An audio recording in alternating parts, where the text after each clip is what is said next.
Pemirsa, seorang ibu tega menghabisi nyawa anaknya sendiri di Bekasi, Jawa Barat. Sang ibu tega melakukan aksinya karena mengaku mendengar bisikan gaib.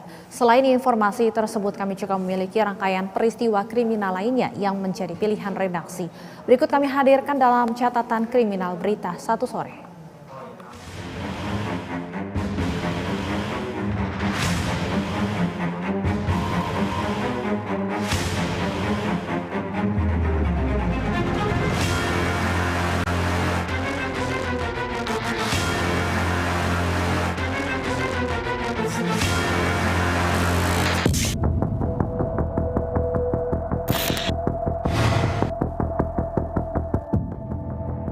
Kejam, seorang ibu tega menghabisi nyawa anaknya sendiri di Bekasi, Jawa Barat.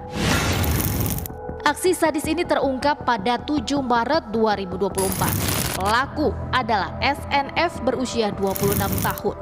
Sementara korban adalah anak laki-lakinya yang baru berusia 5 tahun. Pelaku membunuh anaknya di kediaman mereka di sebuah perumahan elit di Bekasi Utara, Kota Bekasi. Penemuan jasad berawal dari kerabat ayah korban yang datang ke rumah namun tidak diizinkan masuk ke dalam rumah. Tamu ini datang, tidak boleh masuk. Begitu dia paksa masuk, ternyata udah berdarah-darah ibunya. Nah, akhirnya dia larilah ke security yang di depan. Security-nya namanya Pak Robi. Ngeceklah ke sana. Dicek ternyata tetap nggak boleh masuk di dalam. Akhirnya security itu telepon kepada yang punya perumahan.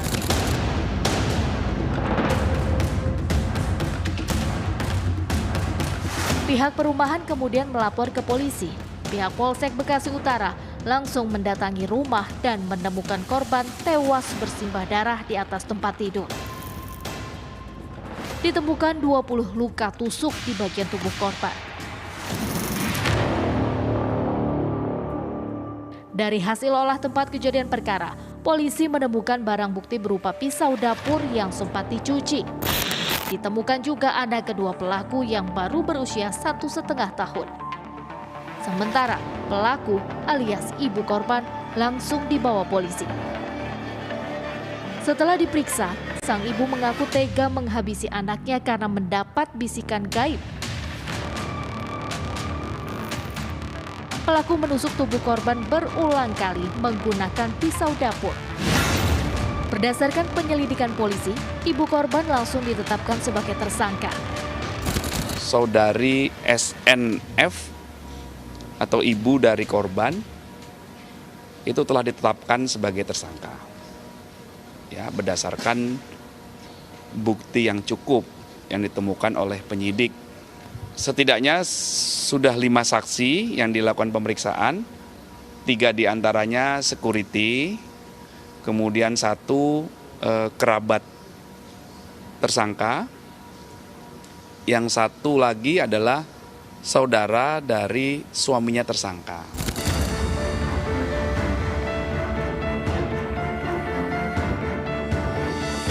Meski demikian, polisi juga berkoordinasi dengan Asosiasi Psikologi Forensik untuk memeriksa kejiwaan tersangka. Polisi menyatakan pemeriksaan penting untuk mengetahui motif pembunuhan. Penyidik telah bersurat ke APSIFOR, Asosiasi Psikologi Forensik, nanti akan dilakukan pemeriksaan oleh tim APSIFOR. Penyidikan yang dilakukan juga mempedomani prinsip-prinsip scientific crime investigation. Penyidikan berbasis ilmiah, berbasis keilmuan, melibatkan beberapa ahli.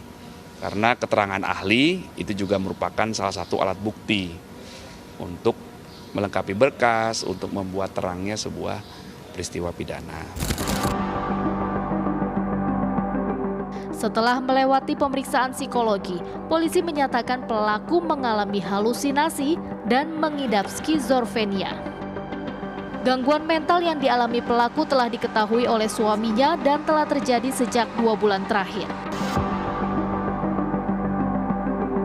Dari hasil pemeriksaan psikologi, tim psikolog dari DP3A Kota Bekasi terhadap pelaku terindikasi gejala skizofrenia yang nampak dialami oleh si pelaku, yaitu dapat dijelaskan yaitu gangguan emosi, delusi, halusinasi, pikiran terorganisir, dan gangguan persepsi. Polisi juga memeriksa MAS, suami pelaku yang juga ayah kandung korban. Saat kejadian, suami pelaku berada di Medan, Sumatera Utara. Dari hasil pemeriksaan suami, pelaku diketahui bahwa sehari sebelum membunuh terungkap pelaku dan kedua anaknya sempat pergi ke bandara tanpa sepengetahuan suaminya. Kemudian diminta pulang ke Bekasi dan sempat menginap di hotel. Ditanyakan sama petugas bandara mau kemana, katanya mau Mekah, tapi tidak membawa paspor ataupun tiketnya. Sehingga pihak keamanan bandara menghubungi suami pelaku, dan suami pelaku kaget, loh kenapa kok tiba-tiba ada di bandara tanpa pemberitahuan kepada suami. Nah pada saat itu langsung difasilitasi oleh suaminya untuk balik ke kota Bekasi dengan menginap di Hotel Haris. Si pelaku dengan dua anaknya check-in jam 11 malam pada hari Rabu tanggal 6, kemudian check-out tanggal 7 pukul 03.00 WIB pada subuh, ya sudah hari Kamis Mbak, sudah hari Kamis. Nah pada saat itu si pelaku bersama dua anaknya keluar hotel tanpa memberitahukan ke resepsionis. Polisi menjelaskan saat dilakukan penahanan, pelaku dipisahkan dari tahanan wanita lainnya. Pelaku juga diketahui sempat membenturkan kepalanya ke dinding sel tahanan Polres Metro Bekasi Kota. Untuk pemeriksaan lebih lanjut, pelaku ditangani psikiater atau dokter spesialis kejiwaan Rumah Sakit Polri Kramat Jati. Pemeriksaan lanjutan terhadap kejiwaan pelaku terus dilakukan polisi. Nantinya, hasil pemeriksaan itu akan menjadi pertimbangan penyidik untuk menindaklanjuti proses penahanan pelaku dalam kasus tersebut.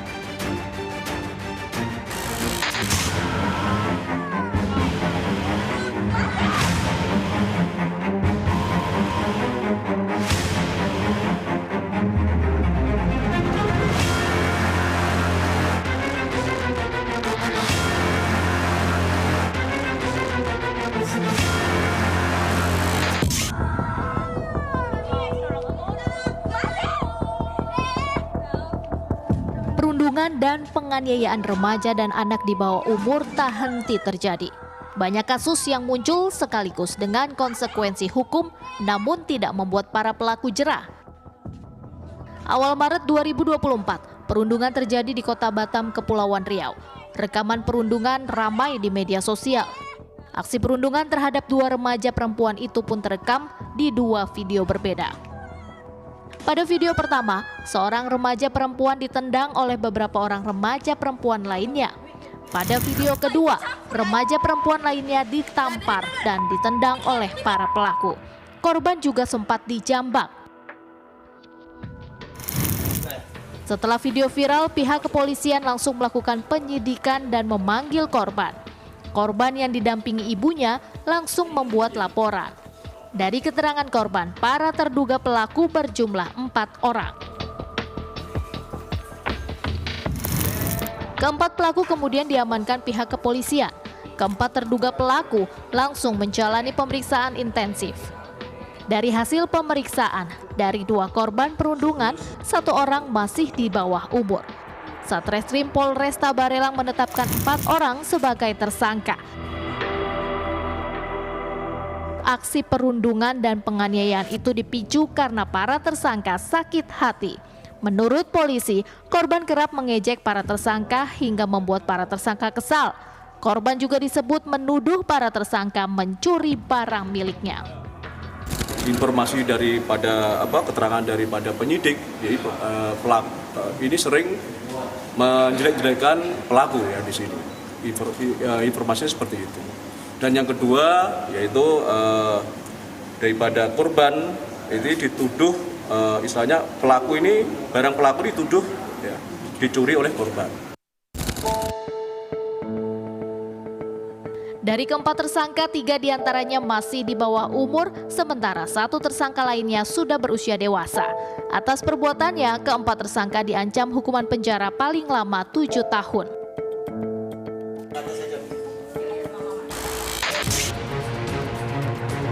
Tak hanya di Batam, perundungan dan penganiayaan remaja juga terjadi di Malang, Jawa Timur.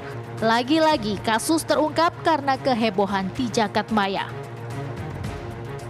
Penganiayaan yang melibatkan siswa sebuah SMP swasta ini terjadi di Kecamatan Sukun, Kota Malang, Jawa Timur. Aksi yang dilakukan pelaku terekam CCTV warga dan tersebar di media sosial. Pihak kepolisian pun langsung turun tangan menangani kasus. Usai videonya viral di media sosial, polisi pun membenarkan jika terjadi penganiayaan yang dilakukan oleh para siswa. Namun, polisi menegaskan aksi tak terpuji ini terjadi di luar lingkungan sekolah. Hasil penyelidikan, polisi mengungkap jika pelaku merupakan siswa kelas 7 berinisial N menganiaya temannya berinisial A saat hendak sholat Jumat. Tindakan pelaku menganiaya korban ini pun disaksikan oleh belasan anak lainnya. Benar memang terjadi pemukulan yang dilakukan oleh saudara N ya.